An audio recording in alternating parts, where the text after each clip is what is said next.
We good? We're fine. All right. Just a couple of things to start with, everybody. As the President mentioned in his remarks yesterday, at his direction, Secretary Austin ordered the additional movement of some U.S. forces that were currently stationed in Europe to continue our support for NATO allies and the defense of the eastern flank.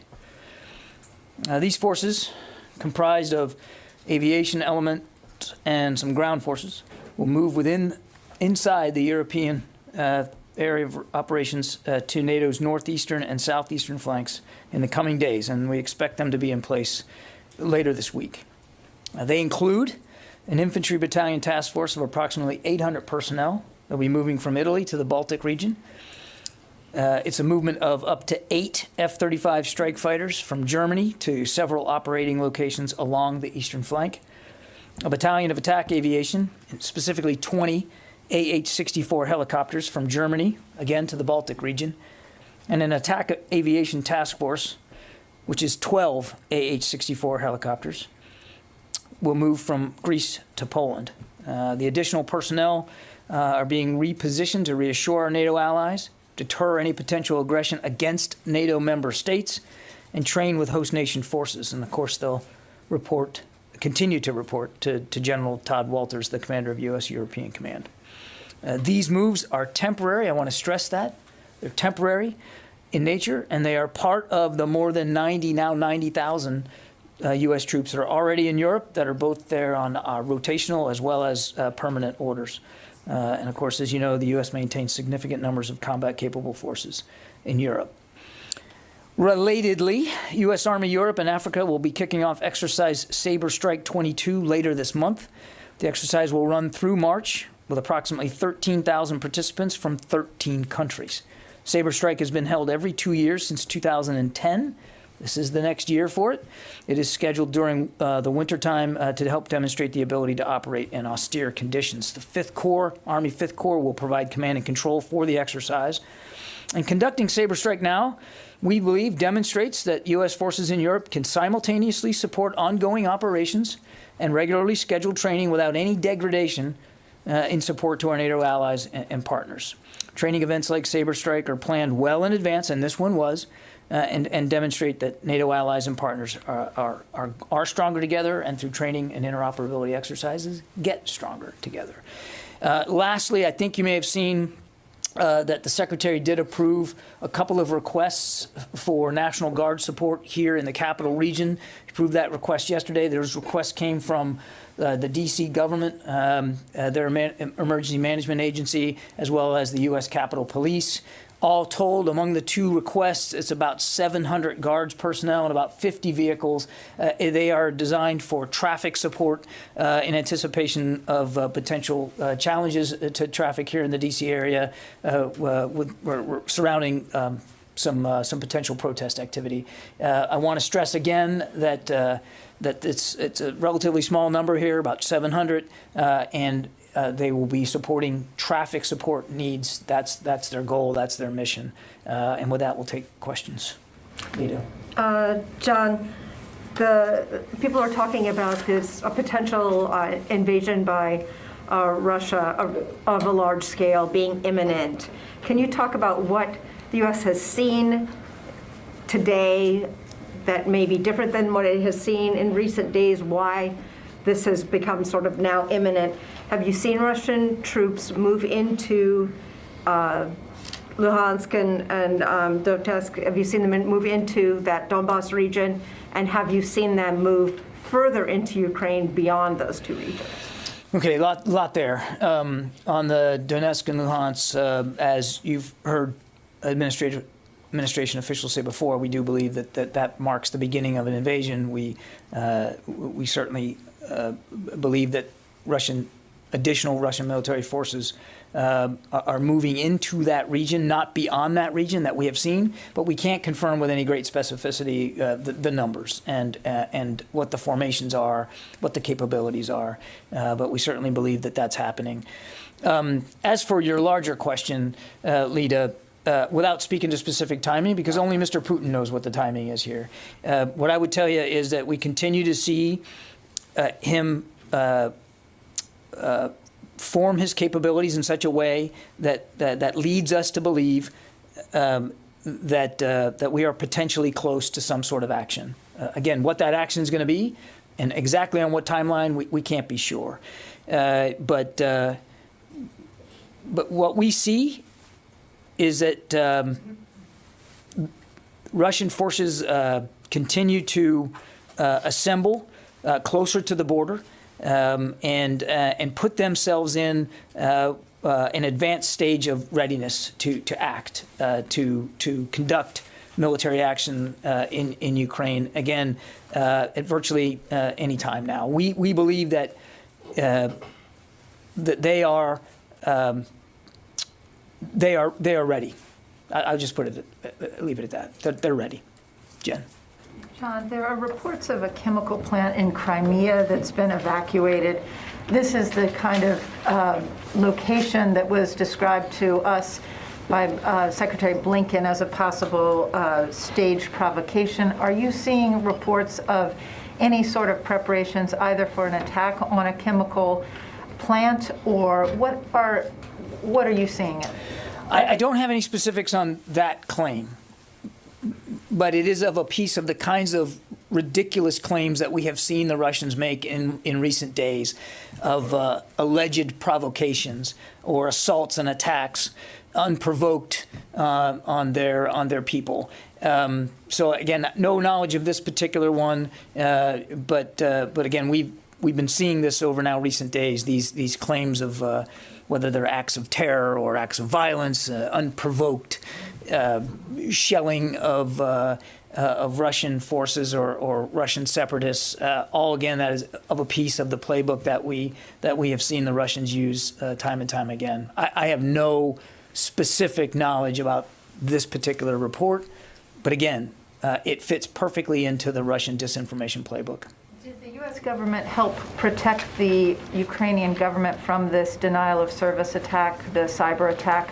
Did you help them with preparations for how to to get back online quickly after such an attack?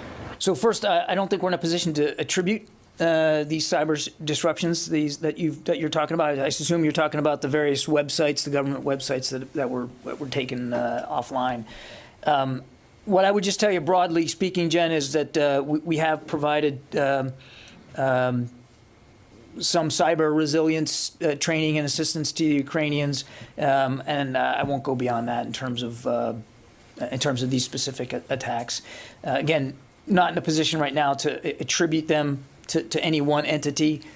I would just say that, again, this is of a piece of a Russian playbook, which is to disrupt in cyberspace.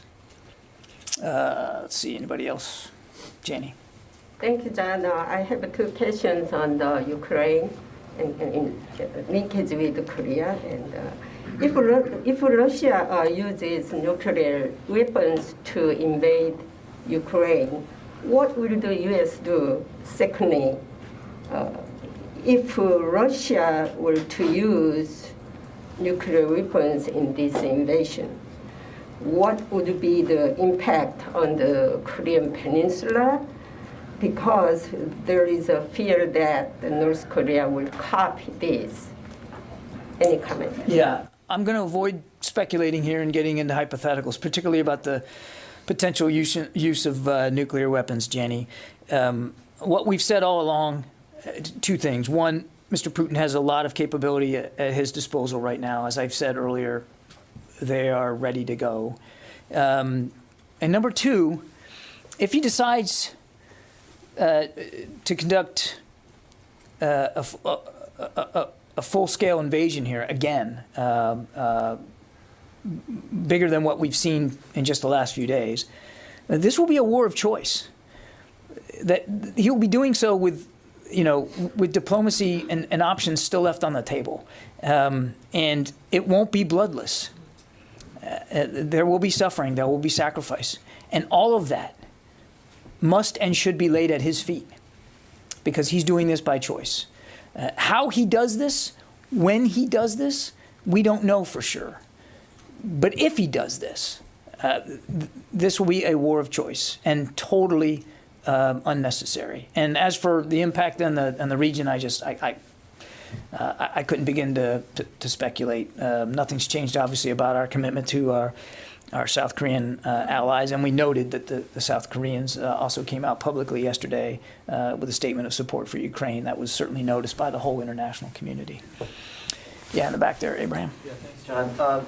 A couple parts to this question. You just described a lot of different forces moving to the eastern flank. Is there any consideration of those forces going under NATO command, and why not? Also, there's the word is temporary is pretty prominent there. Is there a time frame for temporary?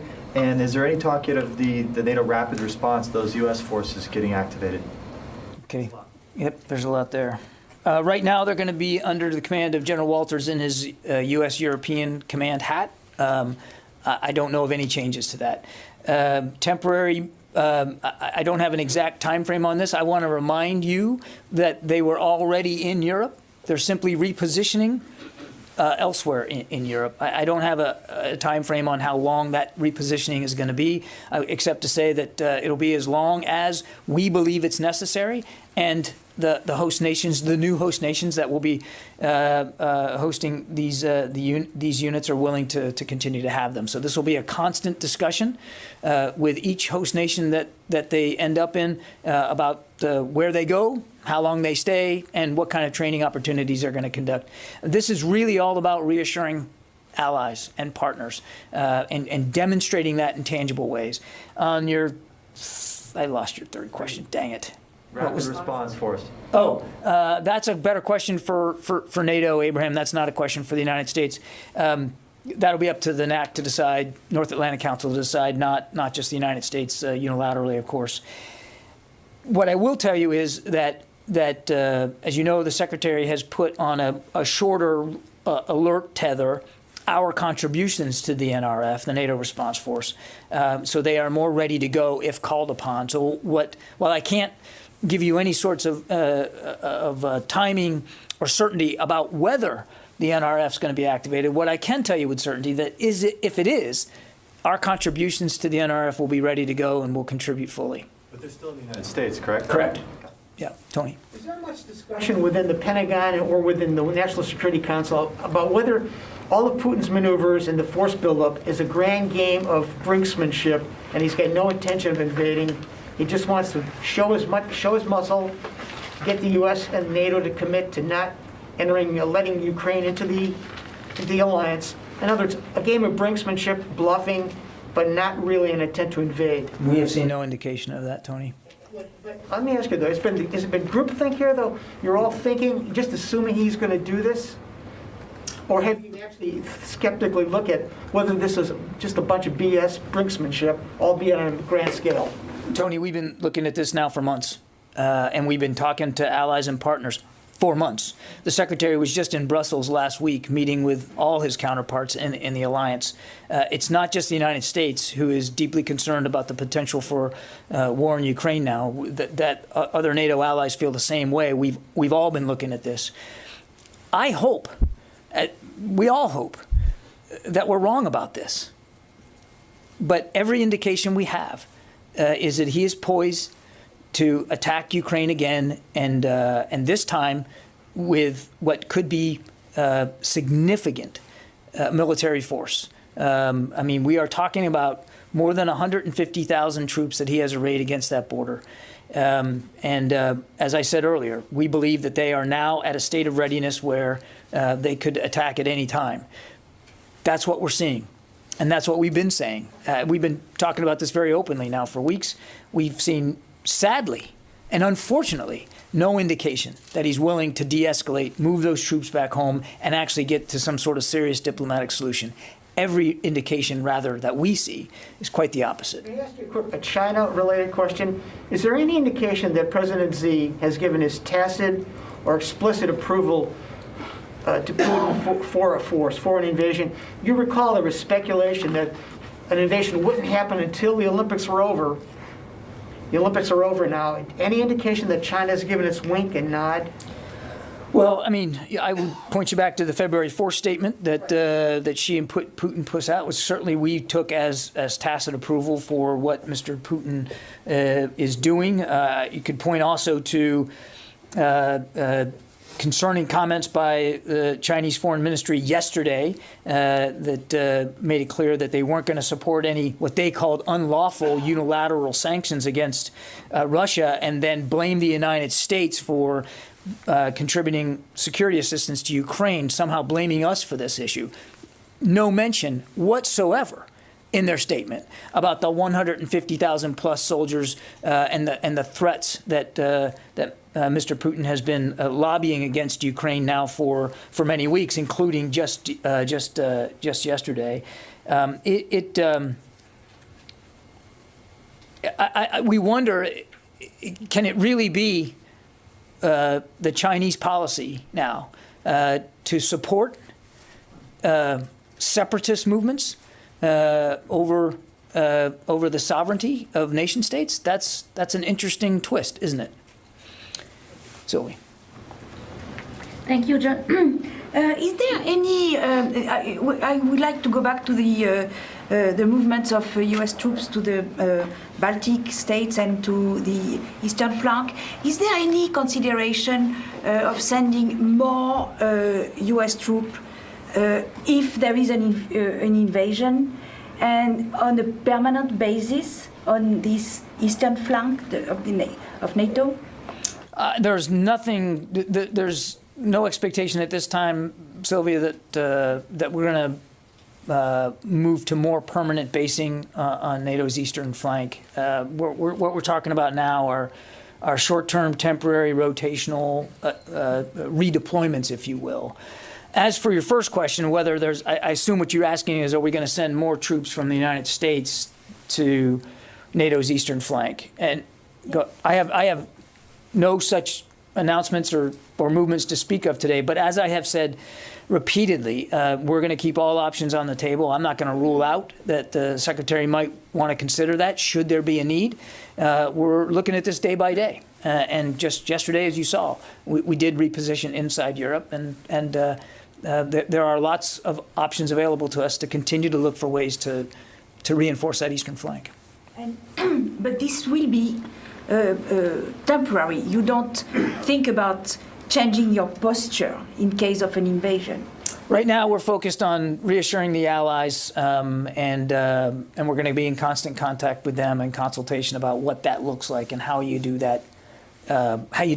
Given the current tensions on the continent, it's too early to tell whether any of this is going to lead to some other longer-term posture changes. We're just not at that point right now. Barbara. You mentioned before that if this conflict breaks out, it would not be bloodless. So I assume that's also somewhat of a caution to Russia, that it would not be bloodless for them and their troops. Can you be any more specific as this is assessed? Or is the Russian military, to use the expression, really 10 feet tall? Or do you see some vulnerabilities for them here? So clearly, if he chooses war, he chooses violence, which means he's deliberately choosing to put lives at danger, soldiers' lives, civilians' lives. And he's going to have to bear the responsibility for that. And I would hope that he understands that some of those lives at risk are going to be his soldiers' lives. And he's going to have to answer to Russian moms and dads about their soldiers that aren't making it back home alive or making it back with injuries. He's going to have to answer for that. And as for the 10 feet tall, look, I think getting into qualitative assessments here of militaries is probably not the best exercise for me right now. They have, as we've said for a long time, significant combined arms capabilities arrayed against Ukraine right now, and they are ready to go right now. Should that be the way that Mr. Putin wants to go. And we would obviously like to see that not happen. And we would like to see him de-escalate. We would like to see him make a better choice here, which we still think there's time to do, and de-escalate. Move those troops back to garrison. Move them back home. Keep them safe, and not pursue a war of choice totally on what is his whim. As we sit here today, are there still active, functioning channels of U.S.-Russian military-to-military communications? Are you able to, the secretary, the chairman, are you able to pick up the phone, and will your counterparts talk to you? Well, I would point to conversations that we've read out in just recent days. The secretary spoke with Minister Shoigu just a few days ago. Chairman Milley. Talking about right now. I know, I'm getting there. Chairman Milley has had many conversations with General Gerasimov, his counterpart, and we have seen no indication that those lines of communication between those two leaders are closed. I don't have any additional phone conversations to talk about today or to announce, but we have seen no indication that there won't be that communication should it be necessary. Court. How about more of like a tactical line of communication? I don't know if deconfliction is the right term to use here, because there's not a U.S. military component to this. Like, they're not going to theoretically be flying over the same skies.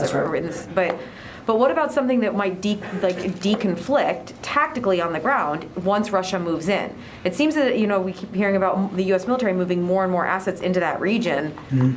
Is it appropriate for General Milley to be the one calling General Gerasimov when we're talking about like potentially very quick tactical moves on the ground? I don't think we're at a point right now where that's needed, right? Because there hasn't been a large-scale invasion yet of Ukraine, and hopefully there won't be, Court. So hopefully there won't be any need for that kind of communication. But you get to a really good point, which is the potential, if he decides to go in big in Ukraine, that puts Russian military forces right up against the eastern flank of NATO, his western flank. And that's an eastern flank, by the way, that we're going to continue to reinforce and make more ready. And so you do get into a potential there for miscalculation and miscommunication. We're just not there yet that we can speak to specific deconfliction mechanisms, and hopefully there won't be a need for that. But it does raise a larger issue, your question does, of the potential for miscalculation here. And given the fact that this isn't, again, I know we talk about deconfliction, I think a lot of us think of Syria, but this is a very different situation. There's not U.S. military component inside the potential invasion area, Correct. right? Would it be more appropriate for DOD or General Milley or state? Like, what would that mechanism, who would be the one who would be responsible for establishing that mechanism? Yeah, again, we're not at that point right now, Courtney, so it's difficult to answer that question, and I'm not dodging it. It's just we aren't at that point right now. I mean, so I'd rather not speculate about who would be in communications with whom. Again, as my answer to Barb, there's no indication that we've gotten that there still isn't the ability at the strategic level for leaders to talk. Jim. John, you talked about to build on Sylvie's question, you talked about the F-35s and I guess 32 Apaches. Well, it's not just an aircraft and a pilot. How many people are associated with those moves? All told, if you added up, the infantry battalion that we talked about, that's about 800, and then there's about another 200 crew, pilots, maintenance that would go with those aircraft elements that we talked about. So all told, the president's announcement yesterday equates to about 1,000 people. Again, I want to stress two things. They're being repositioned inside Europe. They're not coming from the States. And two, these are temporary moves. And if I could just build on Courtney's question, doesn't General Walters in his NATO hat, can't he speak to Gerasimov? I would suspect yes, as SACEUR, he certainly could. I know of no reason why he wouldn't be able to do that. General Gerasimov is the chief of defense, so he is more appropriately General Milley's counterpart. But I can't imagine that there would be a reason why, if General Walters wanted to speak to him, that he couldn't in his NATO hat. Yeah. John, based on, given the fact that Russians have brought a variety of capabilities to the area, including cruise missiles, ballistic missiles, do you still think that the arms provided by the United States would help Ukrainians to defend themselves against all these capabilities? Because we are providing, again, lethal and non-lethal assistance to Ukraine. They've expressed their gratitude for that assistance. I would remind you that, well, a couple of things, $650 million just this year alone, and we're still in discussions with them about what kind of support they might need going forward. And we're in constant consultation with them about their needs and what we can provide. It's not just us. That's my second point. Other nations are as well stepping up to provide both lethal and non-lethal assistance to Ukraine. Let me go to the phones here. I haven't done that yet. Let's see. Mike Brest, Washington Examiner. Thanks for taking my question, Mr. Kirby. A little bit out of left field, but the 90-day period that General Michael Garrett had to look into the Syria strike from 2019 expires this weekend. Would you details or take the question? You know what? You broke up there, Mike. Can you just repeat the last part of your question? Yeah, so the 90-day period for his investigation into the 2019 Syria strike expires this weekend. Could you provide any update or take the question? I know that he's wrapping that up, Mike. I don't have a specific timeline of when that's going to be turned in and reviewed. I will take the question and we'll see if we can't get you a better answer. Tom. Hi, John. Good afternoon. I have two questions, one on Ukraine and one on the Guard deployment. Which would you like first? You can decide, Tom. The Guard deployment is the easier one, perhaps. There's been reports and complaints and concerns by the District of Columbia government and Capitol Police. They don't have the ability to remove trucks, tow trucks, in other words, to remove any trucks that impede traffic situations. Is there any Defense Department assets that could be made available to help them in this situation? You know, I don't really know, Tom. I mean, the request that we got was for some personnel and 50 vehicles to help with traffic flow. There's been no request of the department for tow truck capability, and frankly, I'm not sure that we have a lot of that, to be honest with you. That's what I was saying. I actually don't know how many tow trucks we own, but I don't think it's very many. So, again, we're focused on meeting the requirements that they laid forth for help. Again, it was roughly 700 guardsmen and 50 vehicles. What's your second question? On Ukraine, you've talked a lot, and others have talked about what the Russians are doing is out of their playbook. In other words, everything they're doing is sort of doing their playbook. Yeah. Yet the massive development of the forces on the border, the type of overall attack that's being projected possibly for Ukraine, that's not the blunderbuss approach they usually have taken if you look at Georgia and the Crimea and other areas. What playbook are they emulating for this possible attack on Ukraine? When we talk about the playbook, as you will, we're talking about the preparatory moves that we have seen them do in the past, and 2014 is a great example of that. And when we look at the kinds of pretextual things they were doing, it seems to me like they haven't updated their playbook in a long time, because it's the same kind of stuff. It's claiming that they're the victims, creating false events, or even not even creating events, but simply claiming that things happened that never did, to paint themselves as the victims. As if Ukraine, which has never attacked anybody, is all of a sudden going to spuriously attack Russia and threaten their national security when there's 150,000 plus troops along the border. I mean, it is ridiculous. But that is exactly the kind of plays we've seen them run, the preparatory plays. Now, to your point, and it's a fair one, what we've seen them array against that along the border, more than 150,000 troops and significant, as I said, combined arms capabilities, that is something we haven't seen them do before. Where do you think they've gotten that tactic from, that strategy from, since they've never employed it in their past adventurisms? That is a great question for Vladimir Putin. I mean, I'm not trying to dodge the question, but Russian accent. I'm not trying to dodge the question, but we don't know. I mean, we can't possibly get inside his head to figure out, why he's doing it the way he's doing it. And again, Tom, at the risk of sounding like a broken record, it doesn't have to be this way. Mm-hmm. He can make another choice. Of all the options he has available to him, The one he still has is diplomacy, if he chooses. And we just haven't seen an indication to do that. Mike?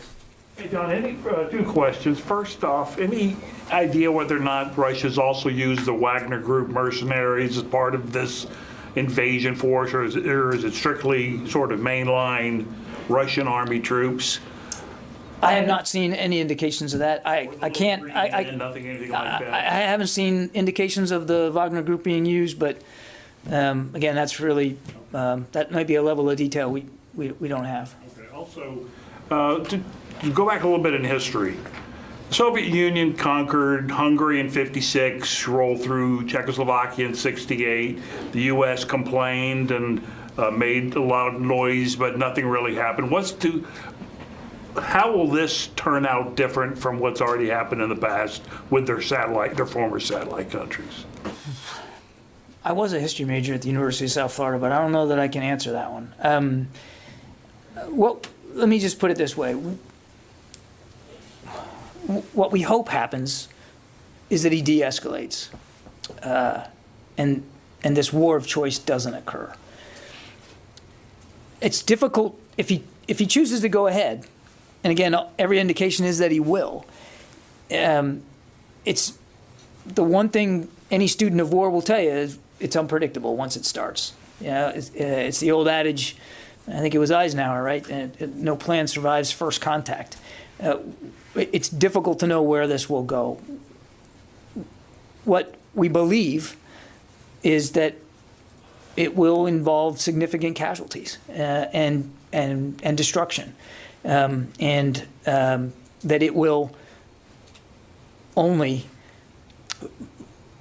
cause instability on the European continent, rather than the stability that I think most of the world and certainly the West wants to see.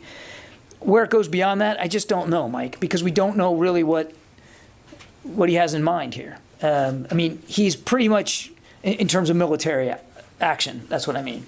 If you look at his speech, he was pretty clear, wasn't he, about the disdain he has for Ukrainian sovereignty and the false claim that Russia created Ukraine. I mean, it's pretty obvious that, as the Ukrainian foreign minister said just when he was here, that Putin wants to erase Ukraine as a nation state.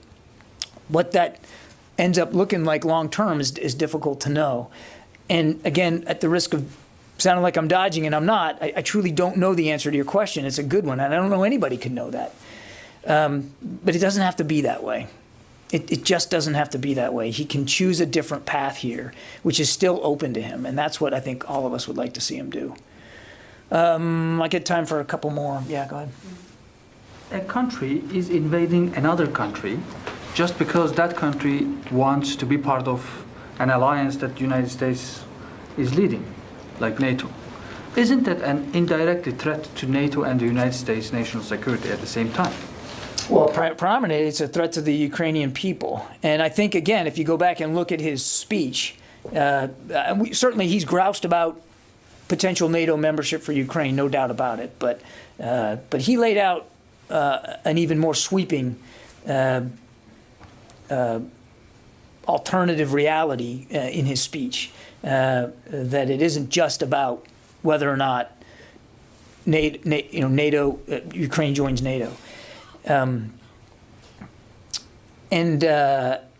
As for whether it further threatens NATO, I think that remains to be seen. Clearly, we are making it very obvious that we take our obligations to NATO seriously. That's why we're sending these additional forces. That's why we're bolstering our allies. That's why Secretary Austin was in Europe just last week to deliver that message, so that Mr. Putin knows, and quite frankly, our allies know too, what President Biden said. We will defend every inch of NATO territory. Again, we don't want to see it come to that. But if it does come to that, the United States will be ready. Okay. You are really saying that the open door policy, you are stick to the open door policy of NATO. It is up to the alliance and the nation state in question to determine future membership. It is not something that Mr. Putin gets to veto, period. Okay, thanks everybody.